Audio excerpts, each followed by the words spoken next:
Obboloonni keenya musliimaa assalamu alaikum wa rahmatullahi wa barakatuh. Akkasuma dhaggeeffattoota fi jaalatamtoota amantaa biraa kan taatan ashamaa harka fuunee hanaa dhufu isiniin jecha oduu yeroo kanaaf nu qaqqabee isiniif gabaasuudhaan gidduu keessanitti kan argamtu ani sabboontuudha. Oduu ijoo yeroo darbee ani paastariidha jechuudhaan amantaa kiristaanaa keessa kan ture ani lubaa fi raajii yookiin immoo itti gaafatamaa waldaa kiristaanaati jechuudhaan maqaa isaa waamaa kan ture paastar Wandee kan jedhamu akkasuma paastar Taarikuu kan jedhaman amantaa kiristaanaa irraa dhugaan amantaa islaamummaa keessa jiru nuuf galeera jechuudhaan gara islaamummaa dhufuun isaanii ni beekama. Oduu bal'inaa akka itti aanutti kan isiniif dhiyaatu ta'a. Paastar Wandeen amantaa kiristaanaa keessatti ani raajiidha ofiin jechuudhaan tajaajilaa kan ture. Turtii waggaa dheeraadhaafin waldaa kiristaanaa keessatti luba yookiin itti gaafatamaa waldaa kiristaanaa ta'uudhaan gaggeessaa yookiin tajaajilaan ture jechuudhaan itti gaafatamummaa waldaa garaagaraa kanan qabudha jechuudhaan maqaa isaa of faarsaa akka ture ni beekama. Haa ta'uyyuu malee walfalmii amantaa kiristaanaa fi musliimaa gidduu ture irratti yeroo dheeraadhaaf yeroo isaa dabarsaa kan ture akkasumas gaafii fi deebii garee shaadaa keessatti gaggeeffamaa tureen booddee dhugaan amantaa islaamummaa keessa jiru naaf galeera islaamummaa malee karaa fi dhugaan hin jiru haqni jiru islaamummaadha jechuudhaan shaadaan qabsiisaa jechuudhaan gara amantaa islaamaa dhufuun isaa ni beekama. Egaa erga shaadaa qabatee turtii yeroo gabaabaan booddee ani sababan amantaa islaamaa fudhadheen maatii kiyyaa fi firoottan kiyyaan hiriyoota kiyyaan walitti bu'eetiin qobaa jira na gargaaraa jechuudhaan ustaazota biyya keessaa fi biyya alaa jiran yommuu argu imimmaan isaa akkaan dhangalaasaa turuun ni beekama. Haa ta'uyyuu malee yeroo sa'aatiin salaataa qaqqabutti ustaazonni fi akkasuma namoonni bebbeekamoon yeroo salaatanii masjiida keessaa ba'anitti harka itti marachuudhaan ani yeroo dhiyoodhaan gara amantaa islaamaatti dhufe sababan amantaa islaamaatti dhufeetiin maatii kiyyaan jibbame hiriyoota kiyyaan jibbameeti rakkinaa fi darara guddaa keessan jira akka na gargaartan jechuudhaan ustaazotatti harka marachaa akka ture ni beekama.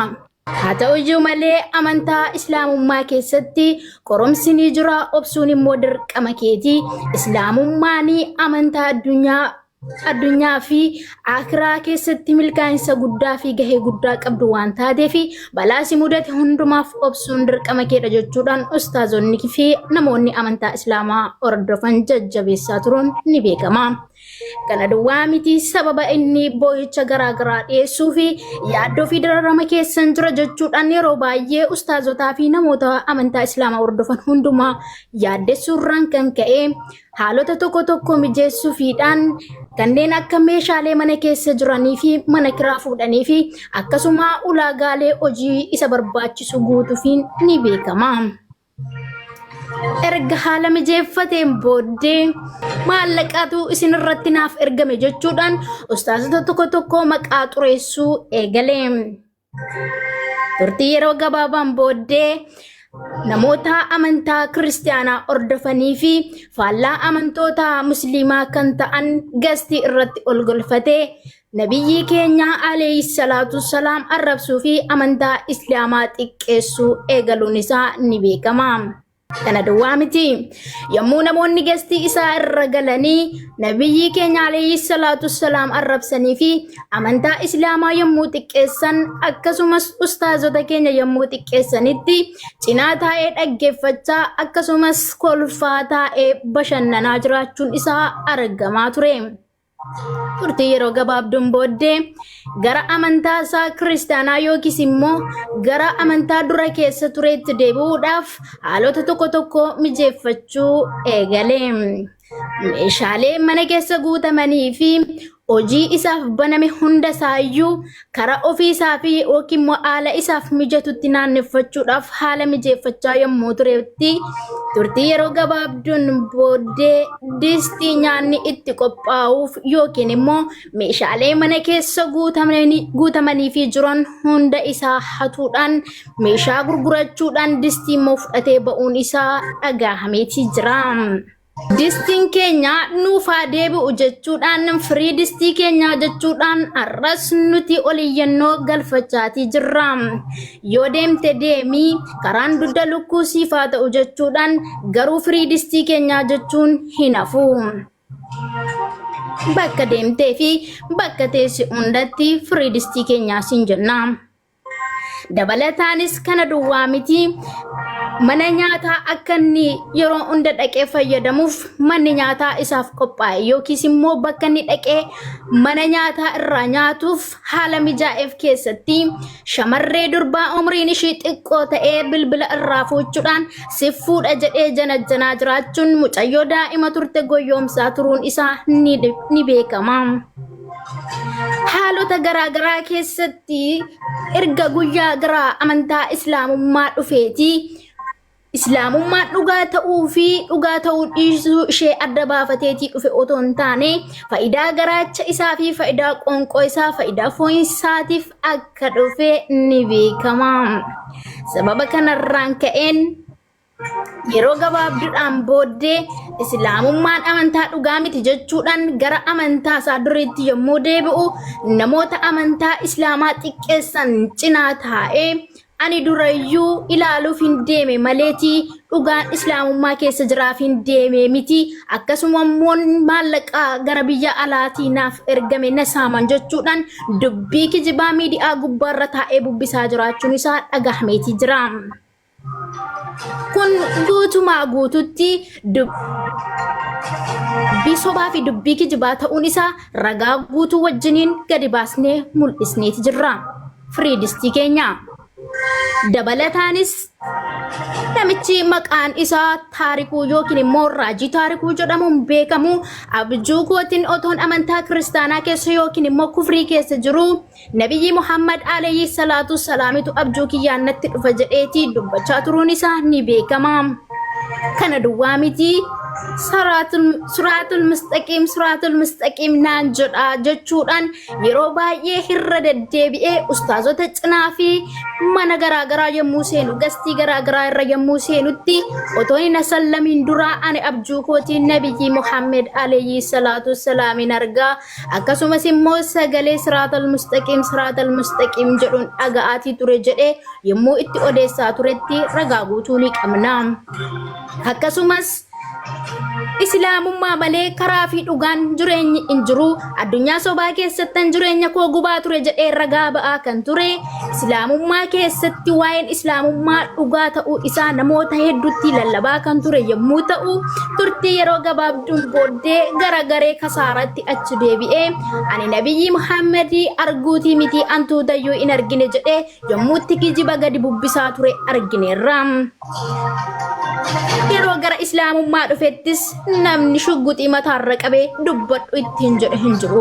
Garuu kanarraa kan barannu yoo jiraate faayidaa mataa isaatiif yommuu dhufetti akkasumas shamarran keenya musliimaa karaa keessatiin dhaqee sababbiin ani shaadaa qabadhee fi amantaa islaamummaa fudhadhee fi rakkoon garaagaraa narra ga'aa jira wannan nyaadhuuf wannan dhugu dhabeetiin rakkachaa jira jechuudhaan akka na gargaartan jedhee miseejii garaagaraa barreessaa fi turuun ni beekama.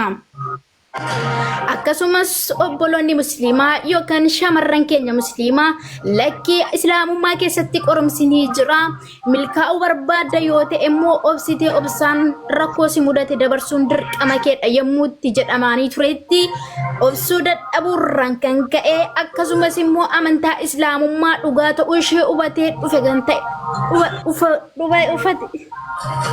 hubatee dhufe osoo hin taane faayidaa garaacha isaatiif gara islaamummaa dhufee faayidaa dhufeef sanammoo dhabuudhaan battaluma sanatti garagaree kasaaraatti deebi'ee amantaa islaamaa xiqqeessuu fi nabiyyi keenya alayhi salaatu salaam arrabsaa turuun isaa ni beekama.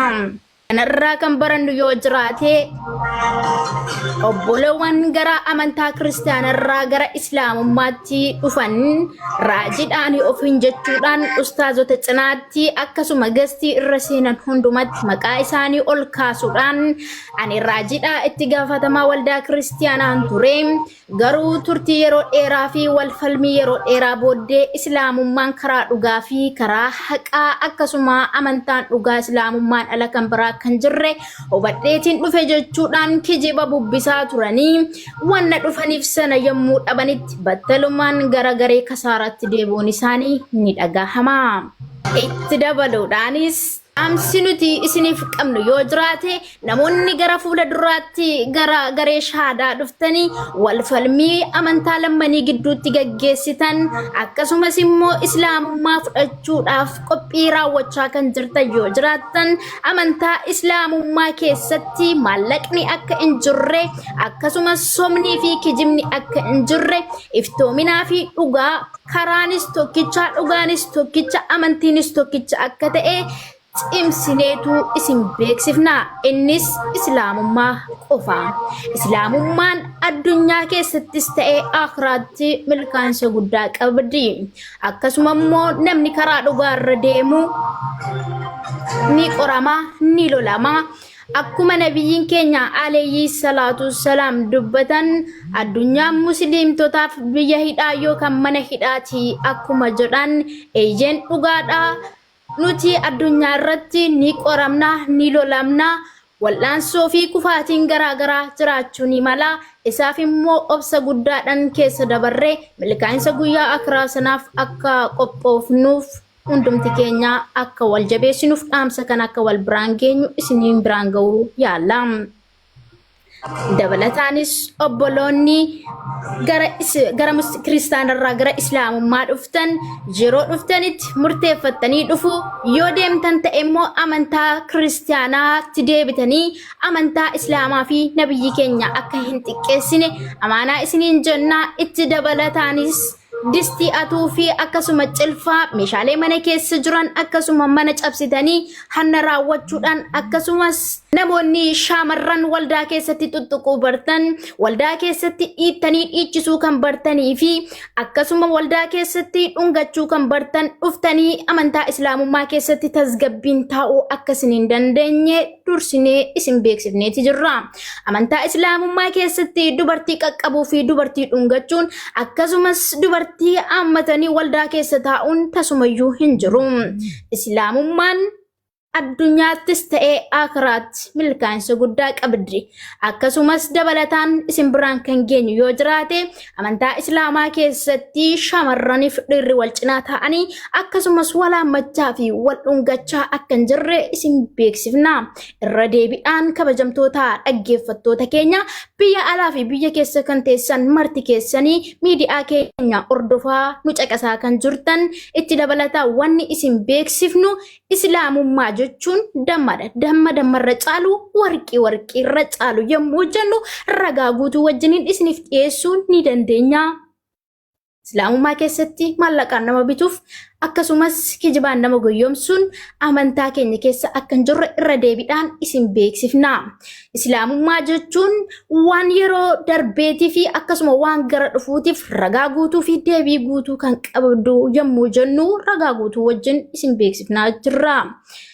Waan ragaa hin qabnee fi waan dhugaa hin taane kijiba irratti hundaa'ee amantaa bocamaa waaqessaa kan deemtan waan ilmi namaa bocee fi waan ilmi namaa tolfate mataarra kaawwattanii akkasumas dubbii waaqayyooti jechuudhaan maqaan isaa wangeela yookiin immoo macaafa qulqulluu kan jedhamu dubbii harree dubbii sheexanaa fi dubbii namaa akkasumas holola garaagaraa keessatti kan barraa'e jinjanaa wal fuudhaa fi wal heerumaa keessatti kan barraa'e baattanii macaafa qulqulluu keenyarraa ragaa qabna jettan gaafa isin gaafannu miila bakar waaree ta'uun isaanii ni beekama. Kabajamtoota dhaggeeffattoota keenya beeksifni har'aaf qabnu kanuma fakkaata. Gabaasatti aanuun hanga walitti deebinutti turtii gaarii nuuf qabaadhaa. Assalaamu alaikum wa rahmatullahi wa barakaatuh.